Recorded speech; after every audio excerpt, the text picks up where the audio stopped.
Welcome back to Streaming Media Connect 2025. I'm Steve Nathans Kelly, editor of Streaming Media and the chair of Streaming Media Connect 2025. And thanks for joining us for our second great debate of the week. Will programmatic advertising overtake brand direct advertising in 2025? And before we get started, just a couple of housekeeping notes. Let's see, we'll be giving away a $50 gift card from Amazon at the end of the session for the first person who correctly identified the artist and the track or the music you were just hearing. We're going to give that away at the end of the session, and you must be present to win. Chat in the chat as always, and we will take some questions at some point, and so put your questions in the Q&A. Otherwise, they kind of scroll away in the chat. And at the end of this session, we will actually, I'm going to throw a poll out there because this is a debate. This is a competitive environment we're going to be in for the next hour. So at the end of the debate, you pick the winner. So follow along carefully so you can make an educated decision when the time comes. Let's see, sessions from the whole week are already appearing on the YouTube channel. Link should be in the chat. And we'll be back here May 20th to 22nd for the next Streaming Media Connect. And the call for speakers is open. So send me a note. If you want to join a panel, you have a topic idea, I'll be working on content for that over the next couple of weeks. Without further ado, I would like to welcome to the stage Alan Wolk of TVREV. Welcome, Alan. Hey, good to be here, Steve. Thank you. Yeah, so Alan is our moderator and referee for the next hour. So take it away. Okay. Well, I am going to have my panelists turn themselves on and come in. And I'm going to give you a little bit of intro about how this all works for those of you in the audience. So we have two teams. One is arguing programmatic, one is arguing direct sales. The way the format works is someone from the first team will come and they will give a little presentation. They'll answer a question, give a little presentation. Then they will be grilled by the other members of the team. Everybody can sort of join in. Then we're going to repeat that 4 times. At the end, we'll have a little bit of time for Q&A, and then you guys get to vote. So first, I'm going to just sort of have them introduce themselves, a little bit about their background, so you can understand why they are qualified to take the positions they're taking. So I'm going to go around in my Brady Bunch circle that I see on my screen here. I'm going to start with Charlie Goodman from Roku. Hey, thanks, Alan. Charlie Goodman. I lead Roku Exchange, which is our homegrown video ad platform here at Roku. Everything from the Roku channel down to making real-time programmatic requests into the SSPs and DSP landscape. So programmatic nerd. Okay. And also from Team Programmatic, we have Aulden Kaye. Hi, everyone. I'm Aulden Kaye. I am the head of advertising partnerships at Philo. Philo is a virtual MVPD, so we're like a live linear cable replacement streaming service. And we run our business on the ad side almost entirely programmatically as well. So psyched to chat. Okay, and you'll note that it's pronounced Philo. I hear many people keep calling it Philo, so I know that that's the thing. It's named. And can you tell us why the name Philo, where the name Philo comes from? Or Philo Farnsworth, who actually invented television. Fun fact. Yes. Okay, and next we have Melissa Sofo from Vivo. Hi, thanks for having me here today. I'm Melissa Sofo. I lead the U.S. direct ad sales team at Vivo. And fun fact, Vivo stands for Video Evolution. And we're the world's leading music video network. And you can access our videos obviously through YouTube, but also through our partnerships across over 30 CTV partners and endpoints. Including the Roku channel. I did not know that, because TVREV actually stands for TV Revolution, and we had the R in brackets, and it was Revolution, Evolution, and then we just got tired of typing the brackets and gave up on it. And finally, anyway, last but not least, Laura Florence from Fremantle. Hi, everybody. It's nice to be here. I'm the head of global channels for Fremantle, which is essentially their direct-to-consumer initiative, which also does include oversight of our ad sales for all of our channels, including our broadcast and fast channels. If you don't know about Fremantle, We have one of the largest social footprints globally, as well as one of the largest production kind of consortiums of what we own globally as well. So it's an exciting time to be here. Glad to be on the panel. Okay. Whatever we're fighting. Yes, debate. So anyway, so I'm going to start. I'm going to read you the little sort of précis that we had to for this. So it says the ability of digital media advertisers to deliver targeted messages through automated platforms, aka programmatic advertising, has enabled them to buy audiences rather than space or time as in traditional brand advertising. In streaming and CTV, this creates a potential for substantially lower CPMs. But such a hands-off approach also raises considerable brand safety concerns, and its effectiveness remains comparatively untested. So, is the programmatic ad revolution really upon us? Tune in as our four great debaters put forth their best arguments to settle the question, and stick around to the final arguments to cast your votes and pick the winners. I have a second career as a TV announcer, huh? Anyway, so I'm going to start off with Aulden, Kaye. So from team, so we did a little coin toss before, and Team Programmatic kind of came out on. They're sort of starting us off here. So Aulden, tell me, like, why is programmatic the future? Why aren't there all these problems with it, like brand safety? Like, talk to me. Sure. So first, I'm going to go on record and just say that I would argue that my views are probably not quite so binary as a debate format would suggest. But since we're here, we built the entire Philo ads business on programmatic. We make all of our inventory available programmatically. We made it 100% addressable and easy to access because we heard from the market that they wanted to be able to scale campaigns, and reach their relevant audiences across the CTV ecosystem. Rather than starting by talking about all of the benefits of programmatic, I actually kind of want to talk about the premise of this debate, which I think presents sort of like a fundamental misunderstanding of what programmatic means. So there are a few things that I kind of want to debunk in terms of the framing of, pitting programmatic against the concept of brand. Programmatic is an activation method, right? It's not a type of advertising. Programmatic and performance are not interchangeable terms. I don't think brand and direct are interchangeable terms. You can execute both types of buys programmatically, and the setup will be determined by the campaign goals, and you're going to choose measurement vendors that align with your campaign goals, and maybe that's brand surveys or like A/B geo-testing with brand awareness, and maybe that's lower funnel, different types of measurement for those types of KPIs. Even funneling PG campaigns through programmatic platforms has the benefit of holistic campaign management and measurement. So that's the first thing. Can you explain? For some people may not know, what is PG campaigns. I just assume it doesn't Programmatic say. guaranteed. Okay, yeah. So it's basically like taking a direct IO and moving that into a programmatic environment is a very high level way of sort of describing that. The second point I would make is that programmatic is not automatic, right? So, just because you're executing a campaign programmatically, it does not mean that you are hands off. It's still a ton of relationships that are driving the business. Most CV is transacting via deals, right? Not the open exchange. So it doesn't have to be the Wild West. You can set up one-to-one PMPs with the publishers you want to be working with, publishers who have, authenticated audiences, leverage tools like ads.text to, make sure that you're buying along approved paths. From a brand safety perspective, really understand where your dollars are going. And then the third big point I would make is that like programmatic TV advertising is TV advertising. So when you're talking about the concept of effectiveness, audiences don't know when they're watching an ad, whether it was bought programmatically or not. I don't think anyone is up here debating the effectiveness of CTV advertising in general.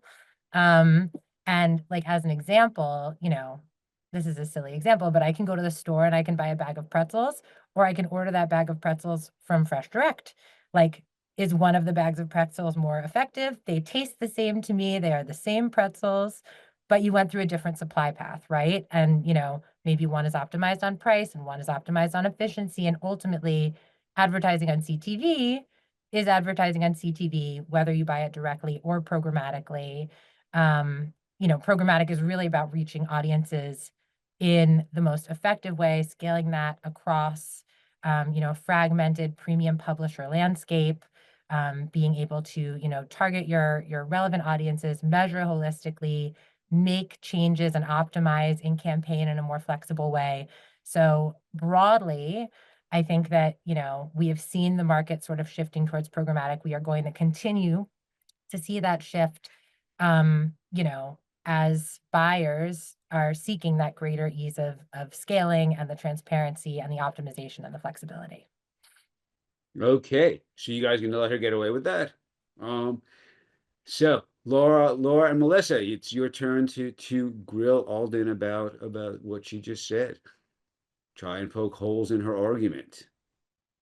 I mean, from a transparency perspective, I'm just curious how you combat, I mean, when you blind and bundle content and an advertiser not knowing exactly what they're aligning with, I understand that there are measures that you take for brand safety, but can you just elaborate a little bit on how you can become more accountable to that brand safety and to identifying where an advertiser's ad is running and what they're aligning against? For sure. So because we are a distributor, there are some limitations to what we can share. So like we're not, in a programmatic environment, we're not sharing, or in general, because we're a distributor, we're not sharing show level data, right? We're selling against an audience, not a particular piece of content. With that said, there is a lot of data that we can share around the genre, around the rating. So like if there are certain categories of content that an advertiser doesn't want to be near, like, news, for example, there are ways for us to implement that where you can guarantee that they're not going to air next to the type of content they want without needing to be quite as specific as like you're going to be in this show and not that show. But certainly, putting yourself in an environment where it is relevant and appropriate content for whoever that advertiser is and what their needs are. Can I ask, in terms of the amount of content that are bundled into these genre offerings and rating offerings, right? So let's just take the musicals category as an example. So you've got Wicked, premium, new, awesome in the musical category. We can't tell them that it's there. And then you've got Cats, which is like 2% on Rotten Tomatoes. And then you've got Showgirls, which is definitely like, yes, not the rating, but let's say it's in the musical category. How does an advertiser know what's premium and not when you're selling against genres and audiences? Yeah. Well, so there's a few things. First of all, we're a virtual MVPD. So the content is all content that advertisers are familiar with and probably buying in a linear way, right? It's Warner Brothers Discovery, it's Paramount, it's A&E, it's AMC, it's Hallmark. I would argue that all of that is premium. The other thing that I would say is premium is really about like what the audience wants to be watching, right? Like maybe it got 2% on Rotten Tomatoes, but if someone wants to watch Cats and they're engaged in that content and you can serve them an ad in that environment and there's not a brand safety concern, like, is there a concern then that it didn't get, 2 thumbs up or like the best Rotten Tomatoes score? So I think, premium is about like hitting people in the moment where they're watching the content that they want to be watching and are receptive to your message. Putting aside obviously like, user generated content and other types of content that are not, studio produced. But I would say that there is, I don't know that it necessarily matters, like even, reality TV versus, scripted programming. Like if people are going on to watch live linear TV, either of those environments is premium because that's what they're seeking out. Yeah, but it's subjective, right? Like you just said, like there are fans of Cats, but if a publisher or if an advertiser is buying premium and not realizing that they're thinking that the bulk of their inventory is in Showgirls and not in Cats, like that's where that, I guess, the uncertainty of where the alignment is happening is where it's causing some angst. Yeah.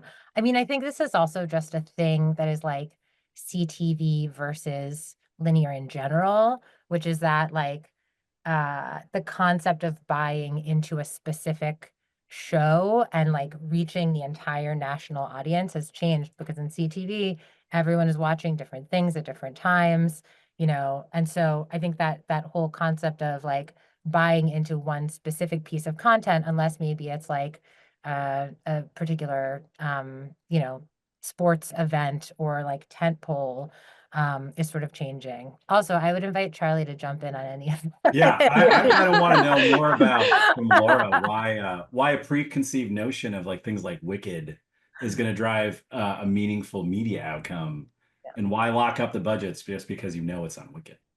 Oh, challenge accepted, Charlie. So I know I eat, sleep, and breathe The Price is Right, American Idol, America's Got Talent, Baywatch.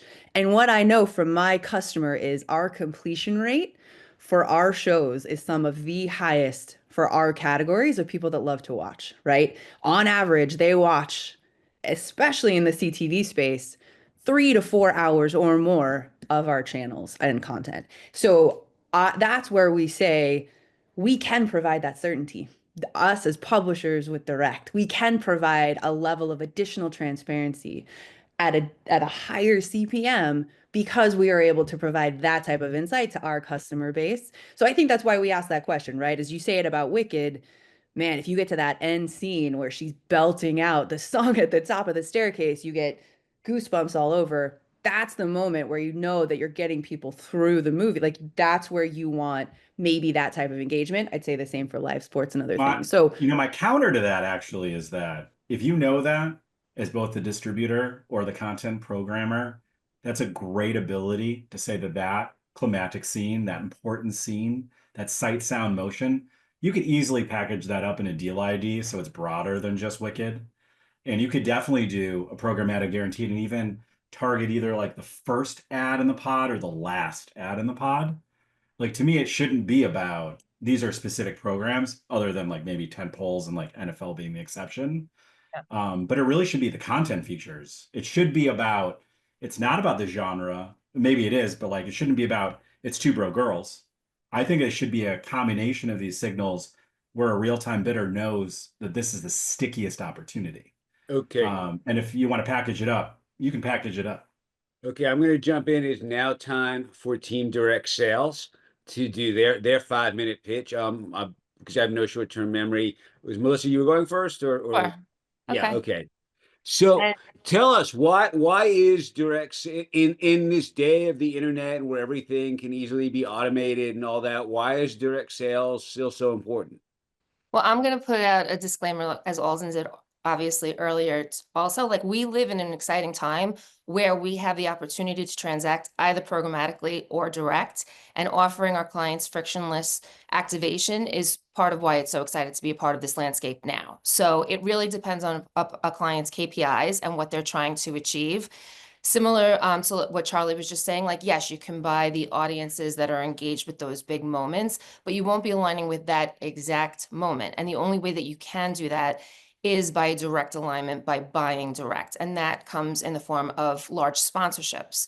And yes, while oftentimes programmatically you can align with culturally relevant moments, but it'll be bundled with a lot of other long tail impressions, if you will.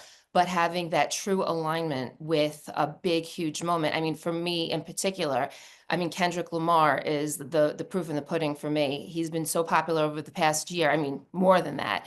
But most recently, you know, with the Grammys, he killed it at the Grammys. And then on the Super Bowl stage, being able to align with Kendrick specifically and to tap into those young, diverse audiences that our clients are looking to reach is like they wouldn't have been able to access that programmatically. So, you know, for me, I think that that's really what sets it apart, the alignment and being able to have those ownership opportunities where it makes the most sense for those big, and those moments are the most impressionable moments with those super fans and when they want to see it. And those cultural moments happen throughout the year. So it's important to be able to capture that, you know, at that moment, at those times. and just Don't you think though, counter argument to that, like, don't Okay. you think that viral, like what you just talked about, that viral moment requires real-time responsiveness? Isn't it a hindrance to like have a very long direct sales cycle and say like Kendrick Lamar is trending, like give me your budget and I'll make sure I deliver, and then I'll give you a post-campaign report 30 days after if it worked? I mean, the beauty of working with music videos is that artists like art that we have those big moments every day. They'll drop a new album or a new piece of content, and then their catalog gets boosts, and then those opportunities kind of happen. And yeah, we work very, very closely with the labels and with our advertisers to pull together packages to make sure that there is an opportunity that we can seize and align our brands with. Yeah, and just to extend off of that, as we are the content creator, right? We are one of the unique partners that can provide you, engaging access from Angelina Jolie as she's the opera singer in our new film with her, and this custom brand of, that's very true to Maria Callas, this custom brand of alcohol that she used to drink before she, and this is a real historic fact, that she used to drink before she would go on to every one of her performances. And we can provide that partnership, but all the way through from American Idol, we create moments that can then be sold all the way through the supply chain of that entire brand. There is no platform or programmatic way that you can provide custom solutions or opportunities like that we're crafting with the content makers. The other part of that, though, too, is we can provide real-time solutions that are not just, hey, we're going to stick your ad next to this. Hey, I hear that you have this big initiative grocery that you're doing, and guess what? Ring that bell for us. We've got Jamie Oliver. We can create custom content with you that can connect to e-commerce, right? And so I think that's where it's building a story, because the content is the heart of all of this, that the customers are consuming, that the advertisers can identify with, and it just provides this optimal experience of, again, if you're really wanting to know by what you're buying, that doesn't mean that like you don't need the programmatic, but it just means that the optimal experience here is with the direct selling. Yeah, you can use programmatic for other tactics, obviously, to complement it. I think that that's the perfect complement. But to capitalize on those big tentpole moments, there's just no other way to reach those, fans and those engaged audiences in a big and meaningful way at their most impressionable time. Yeah, and I think the last piece that I've really loved, we're using the NFL, let's say, as a really good example, is you can also create these customizable moments with your advertisers, bringing in key talent and brands and other things so that there's a very systematic, organic way of Rob Gronkowski on air, then throwing to his own commercial in the next first pod, right? So it's just, I think that's where customers are looking for something more engaging, that they, I think there's an authenticity to that really will provide a better ROI for the advertiser as well. And again, like you just said, it starts with the content. So there's an authenticity. If it's resonating with them, with the content, then they have they're open to naturally embracing the brands that are aligning with them as well. No, you left them speechless. I mean, I think we're conflating, to me, I think Aulden pointed out, programmatic is also an execution type. I think we're conflating marketplace deals versus being able to do everything, and everything we just talked about in this direct brand ads, you can do in a programmatic guarantee. I don't actually see any major advantage there of what I'm hearing for managed service, because I can do all of this with packaging, and make sure that we're fulfilling those campaign objectives. If you want to make sure you're on American Idol, which I'm going to start using instead of the NFL, by the way, great. If that's a sales cycle and you care about real-time visibility and real-time placements and all of those things, and verification, great. Do a PG. I don't think you have to ship me the video so I can traffic in my ad server. So you can also provide a first-party experience that also can include custom social. It can include talent engagement. It can include all of those extra things that go above and beyond through a programmatic I wouldn't guarantee. say social, but you could do that in a lot of different ways. I think if you're talking about a pure play CTV, yeah, everything that you can do in traffic via managed service, you should be able to surface that within a programmatic guarantee at the very least, or even within a private marketplace deal to make sure that it's truly biddable. I think there's a case to be made specifically just for live, where sometimes digital ad insertion may not work. Great, do that direct. But I think that if you're trying to do any of those integrations, I think it's up to how mature the advertiser is. But if somebody really cares about real-time verification and visibility, I would pick PG any day of the week. So how do we feel then about asking this in a super thoughtful way. Fill rate, marketplace wide, right? So again, just on average, we're seeing fill rates only hover now for available inventory between 20 to 40% across the board from the majority of our partners that we have entrusted to sell the inventory. And so I think just asking that as an open question, programmatic as a fact is not filling the need right now for our inventory. What would you say to that? I mean, I would say as a publisher, you should have a multi demand, right? And it's not all binary. I think that if you look at the whole thing, you should have everything from, do you have like those kind of direct brand ads like managed service? For sure. Like if I've got, baseball, great. Pick up the phone, sell position 1, make that via direct. But position 2 could be PGs. You could look at PMPs. You could look at, we have said no Wild West, but there's even open exchange. Or in the case of Fremantle, great. We work with you. Like we have an ability for you to buy your content within the Roku channel with supply extension. I think that you can't depend on one or the other. But I think that programmatic to me has like so much more advantages in that it can drive meaningful success for the advertiser in real time. Not just like trying to fill airtime, but actual like media outcomes. So then let's talk about pricing.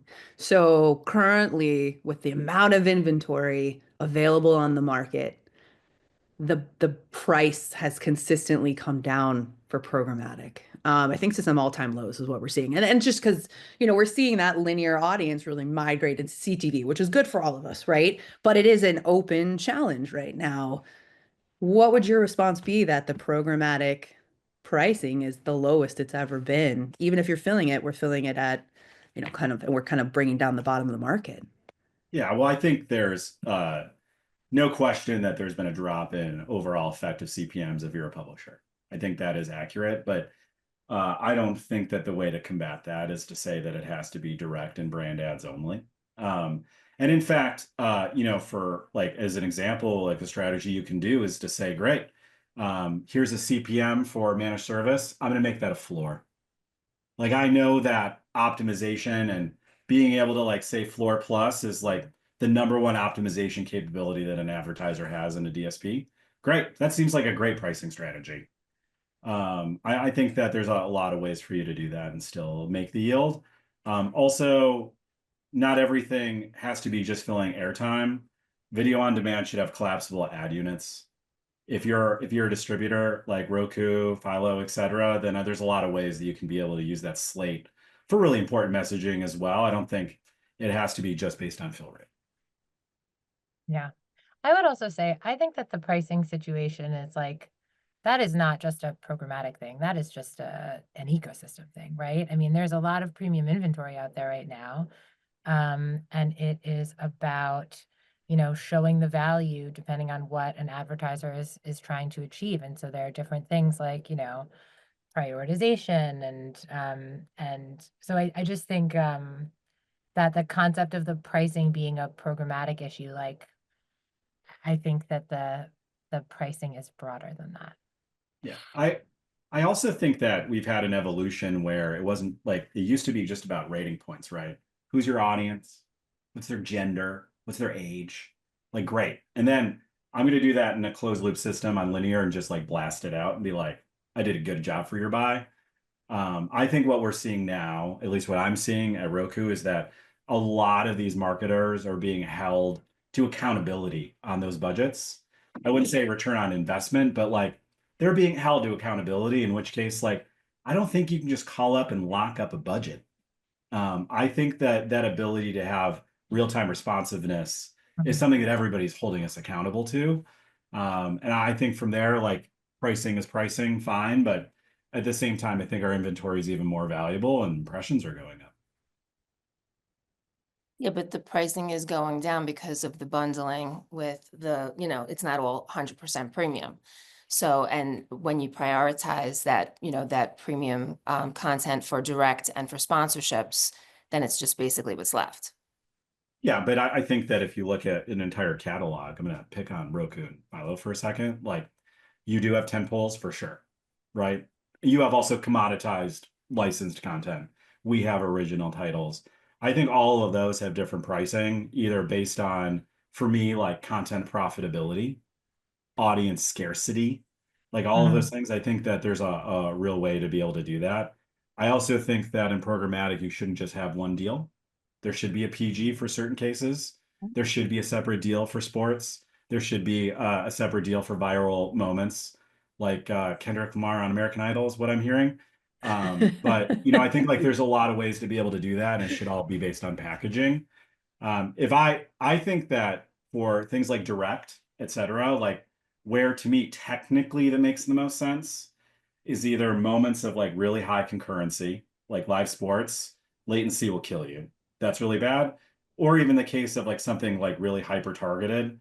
Like sometimes I see IOs where I should probably just fly to Seattle to go to a parking lot and like put on postcards on cars. Like they're like that specific. I say direct all day because that's just something that has to be like pre-decisioned.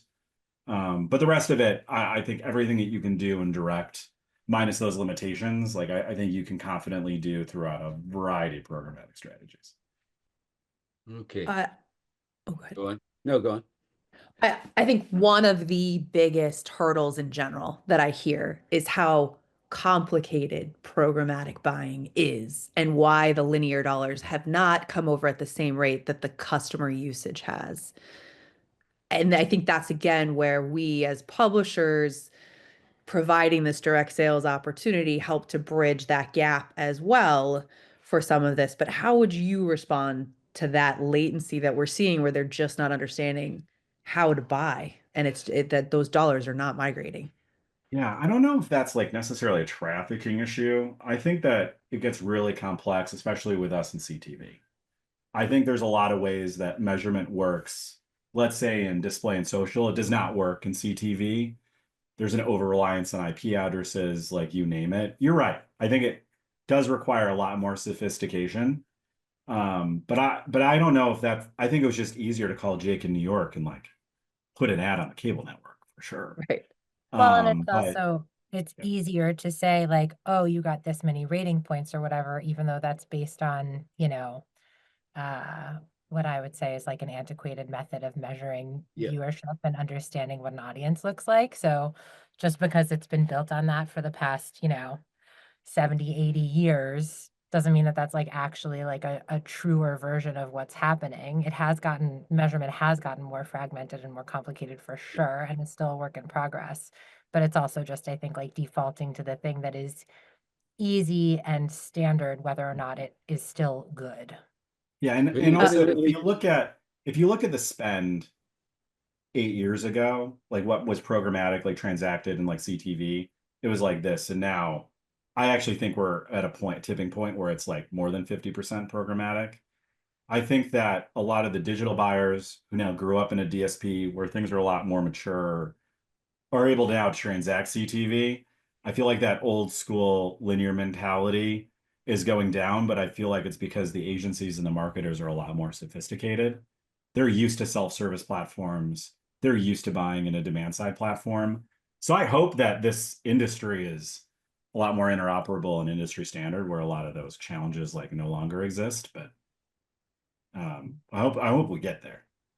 Okay. I have a question for you guys in that vein. Well, isn't measurement just more difficult regardless of how it's bought right now? I mean, you go back to the 90s and it was, to your point, Aulden, it was, being a TV ad buyer for one of the big networks is probably one of the best jobs in America. You worked at NBC in the 90s. You showed up at Ford and said, "Hi, friend Seinfeld, mad about you." And like, okay, yeah, let's go play golf. We'll sign the deal later. And that was that. But now, I just hear like how complicated it's basically stopping money from going to CTV in general because people are just like, yeah, I can't figure this out. Like, or is that something that hits programmatic harder, direct, or both? Kind of. I'll throw that up. Anybody want to take that? Just Yeah. Yeah. It's a really hard question for me to answer. Like I don't work at a linear cable company. Like we only do like CTV. But you're right. I think like that ability, that control was the last vestige of a lot of those companies. And I think now, even if you're NBC, like, great, like, is Comcast and broadcast important? For sure. Yeah. Like, do that, but then also here's like the digital buy. And I think most of those like companies are doing what we're doing, which is distribution. And so, but I think Aulden again said it best, like, this is not a binary world. Like, people should be doing multi-channel buying. They should be on the social channels, to Laura's point, et cetera. But I think most of it, streaming's becoming a lot more common than linear. And I'm hoping we get there, especially if we think that there are issues with trafficking. I think just to echo one thing that we can't actually argue on this panel, especially as me as a global head, is there are better ways we could be measuring, again, that will help the entire business. When you look at Barb in the UK, where they just have one, publicly owned, and this was really from the advertiser side, an equal way to look at measurement of who's actually using and what those joint measurements are.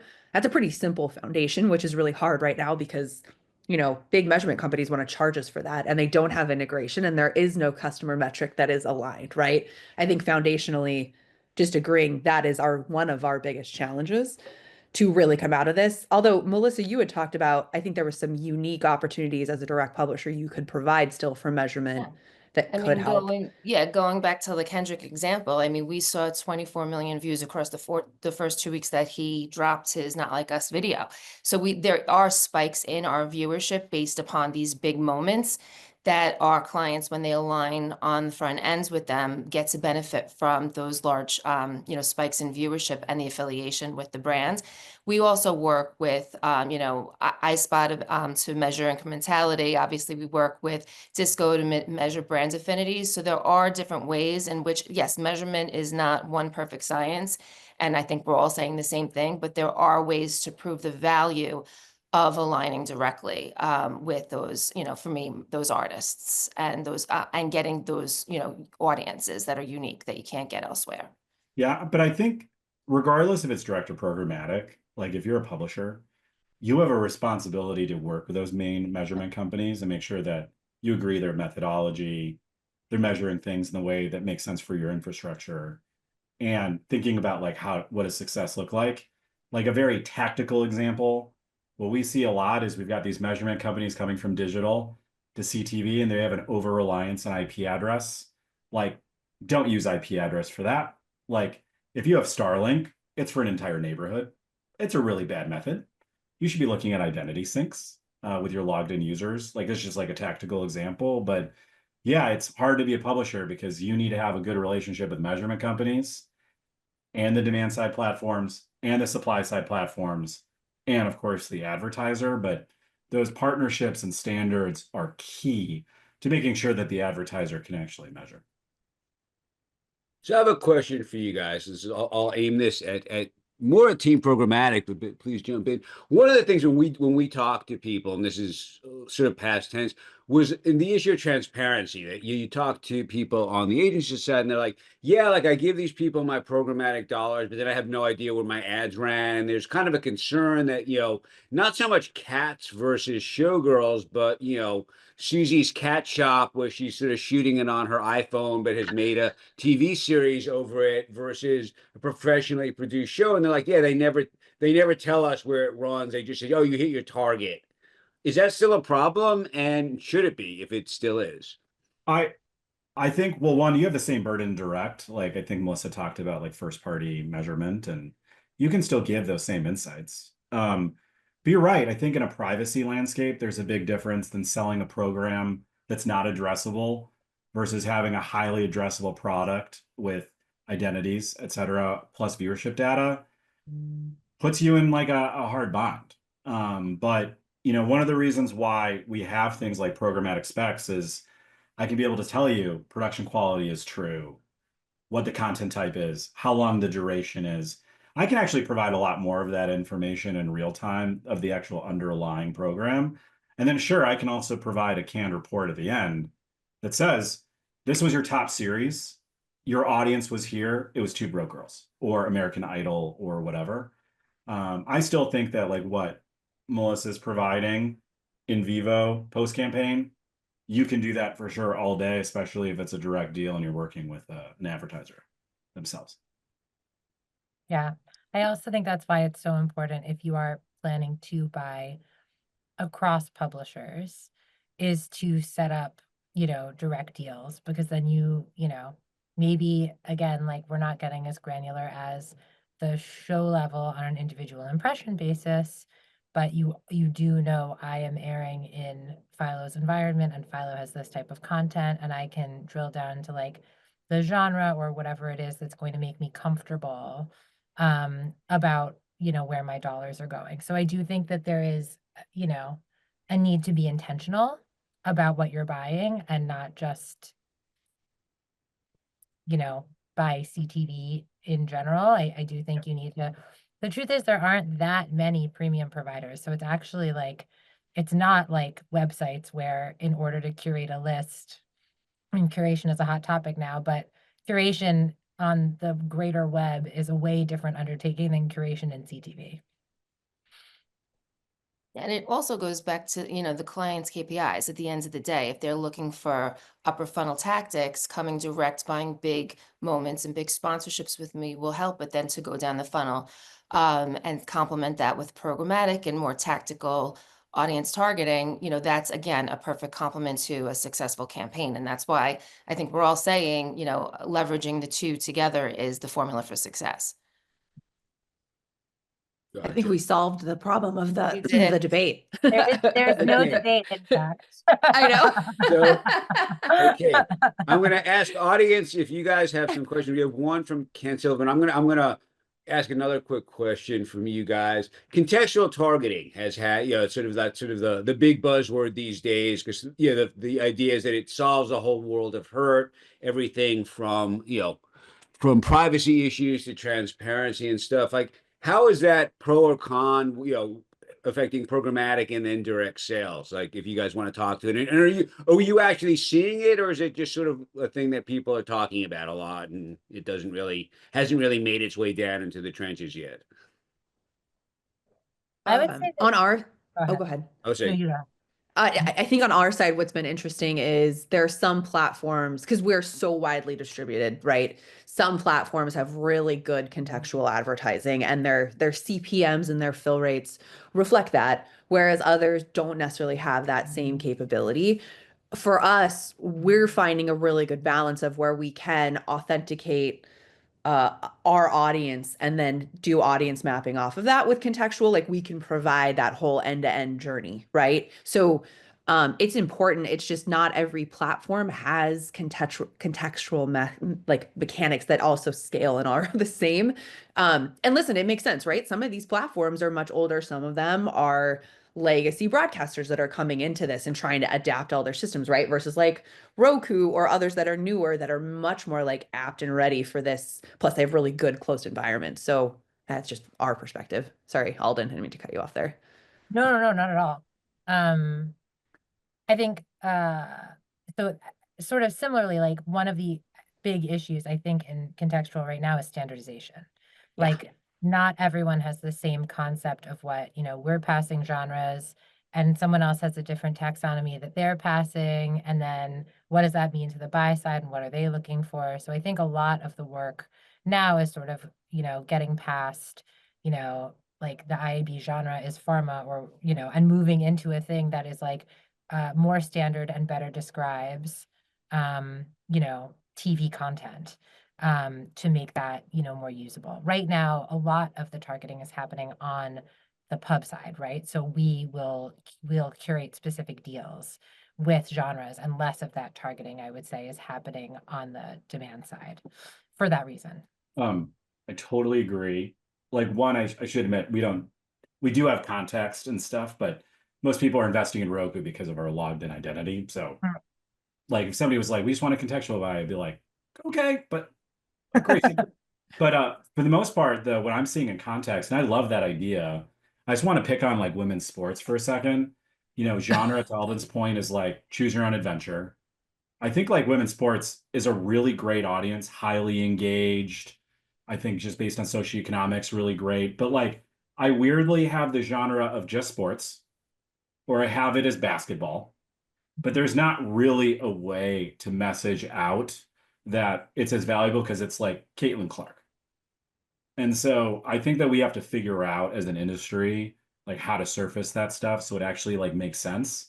Because today it's like weirdly either too macro or it's too micro. And I see like requests that come into our platform and there's like 30 genres. Yeah. And you're like, okay, this is like not, this is weird. Like, why am I Yeah. seeing a genre for kayaking? I don't know. And so I think like in between that, like we really, as a duty, if like contextual is going to be a thing, like it definitely needs to be standardized. I was Yeah. having this argument, not an argument, a spirited discussion with Andy Beach on Teams, because there is so much opportunity with AI metadata, right? And where it's applied. Because just foundationally for us too, it's like, what are we supposed to be providing? What should be coming through the ad server? What are we trying to connect to? Even for DVD, this was hard back in the day, right? Because it's like Amazon has 1,000 genres and subgenres, and then all of our mapping that has to go to it. And now we have all these new providers showing up all the time. So it's been this really, oh, and then as we're getting requests on the ad side, it's missing a bunch of context for the metadata fields as well. So it's like metadata in general, just to like echo, is the biggest opportunity, but is also the biggest challenge because there is no standardization. But you need those personalization factors, and how do we provide those, right? I do think there's AI tools that will figure some of this out, but it is definitely a huge area for like focus. Yes.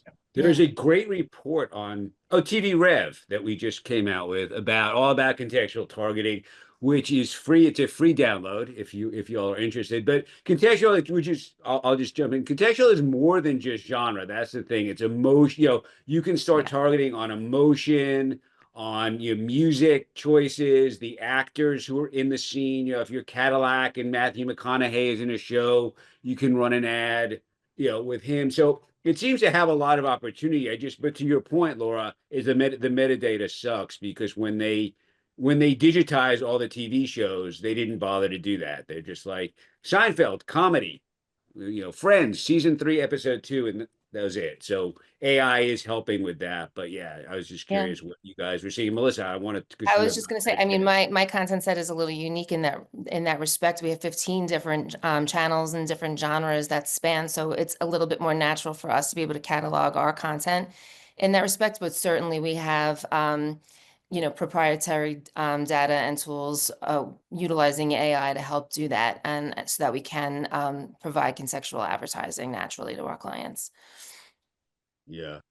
And then I think it was somebody was just making, I think it might have been you, Charlie. We call it left-handed juggler syndrome, where too often these brands come and like they go to Google on digital, they're like, yeah, we want to reach left-handed jugglers. And Google's like, great, yeah, we've got 200,000 of them. And then they come to Vivo and Melissa's like, yeah, neither of them are watching this week. Because the audiences are just much smaller. I mean, not that you don't have a big audience, but it's just, compared to Google, it's a much smaller audience. And so it was your point about handing out postcards in the parking lot. They have to sort of figure out what is the audience we want to reach, like, and how do you get that? So that I'm going to ask a question from our audience here, from Ken Silverman, who had wanted to asked about some of the price ranges for CPMs or programmatic versus direct, and also if there's any difference with AVOD versus linear versus fast on that. For pricing? Yeah, Yes. for pricing, Charlie. Yeah. This, from my viewpoint, since again, I get to see the entire landscape, it varies wildly by platform. Part of it too is also your ad load, right? Like what the feed build is. It depends on what your mechanics are with your deal terms. So this is kind of hard to actually answer. What I will say from our perspective is AVOD, we do see lower CPMs just because the volume of it and the experience of it is different. It is much easier though to serve a more solid fill rate on AVOD because you don't have these kind of collapsible multi-channel like deals, right? So typically the fill rates are much higher, but the CPMs are much, much lower. Fast, again, varies wildly. We have a wide variety of channels and ad loads. The fill rate, though, is very, very, very challenging right now. It just has been since Amazon came onto the market and flooded it with inventory. It's been, and then just the sheer number of apps in the marketplace, right? Like with my app, I had to give an X percentage of my inventory to each platform I was on, plus everything I sub-distributed, right? So it's the CPMs are though getting driven down because of that, because we can't fill the inventory. So it's hard to talk about specific pricing, to be honest, because it is too subjective. I think it's also based on what they're watching too, right? Yeah. Like you're gonna have a lower CPM if it's something like news versus like something like a premium Good Morning Football or something. I think what we see a lot in VOD, because like things can actually collapse. Like if Alan only gets like 3 ads, then he gets 90 seconds ads and he bounces back into the program. To us, VOD, I think to me, pricing wise, is like quality over quantity versus in a fast channel live environment. It is about you're constrained by slate, right? Like there is a pre-programmed 2 minutes. And so you're more about filling that space, versus some of the quality stuff. But I think a lot of that is like kind of up to more of the publisher discretion. But overall, I think you're just looking at an aggregated eCPM anyway. But I think all of us have different distribution deals, costs, whatever, and the margin changes. But I think that VOD is about the quality experience versus live is about filling slate. Yeah, and to answer the question about the direct sales versus programmatic, direct sales is much, much higher. But part of that is because it does come with this more curated approach to, what is it you're buying? It's a more tailored approach to like who we're targeting. But there is the scale to that of how many direct sales can you do and what those output and relationships are. But that's where for us, it's finding that delicate balance of like, you need to have direct sales in the funnel in order to optimize, because the marketplace programmatic is so low, and like finding that balance between the two. Melissa, I'm looking at you though, from your experience too. I mean, you guys are just like first class at being able to optimize this for direct sold. Yeah, I mean, but to your point, there's a premium that's associated with that premium content. So we are seeing, higher CPMs coming from direct. But again, that's because you get what you pay for and all of the alignment and partnership that you get as a result of that. Yeah. It does help too, I think, when you're looking at like a lot of our content is family friendly, right? We very much play, I mean, between all of our TV content that's daytime and then, these prime time things we have, the majority of it is also very advertiser friendly. So we don't have to deal with a lot of like horror or other things too that like are harder to fill and optimize necessarily, except for more niche. So we're also in kind of a unique place for that as a brand. I think it comes down to white glove service as well. Like in direct, it probably should be higher because not only are you taking on the trafficking, you've been really thoughtful in the media campaign, you're doing first party insights, maybe you're also handling brand lift studies. To us, it's like there's a high level of service there, high level of responsibility, those things. And I think that price is different than when we just like surface the opportunity. Thanks, Charlie. I'm going to raise my CPMs. There you go. Good for you. Aulden, did you want to chime in on this? Yeah, I think it's been covered actually. Okay, very good, very good. Well, I want to turn it over at this point. If you guys have any closing arguments that you want to make, and then I'll turn it over to Steve to get the voting going. Okay. Do you guys want? Okay, I think we've discussed this pretty fully. Steve, do you wanna sort of explain how the voting works and all that? Are you out there? Yes. Yeah, I'm here. I'm going to launch the poll. It should be self-explanatory. If it does indeed launch, it's a moment of truth. Are you seeing the poll? Yes. Okay, great. Oh yeah, here come the response.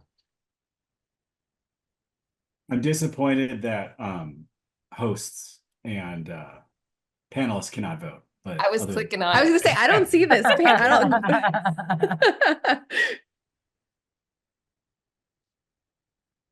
Yeah, that's all Zoom. If it were up to me. Also, this was a pure opportunity for some type of game show music right now, but Yes, it's okay. For the next one we do. Trying to find actually the Jeopardy music, and I was like, yeah, it's gonna take too long. It'll be a minute till I open up Spotify and yeah.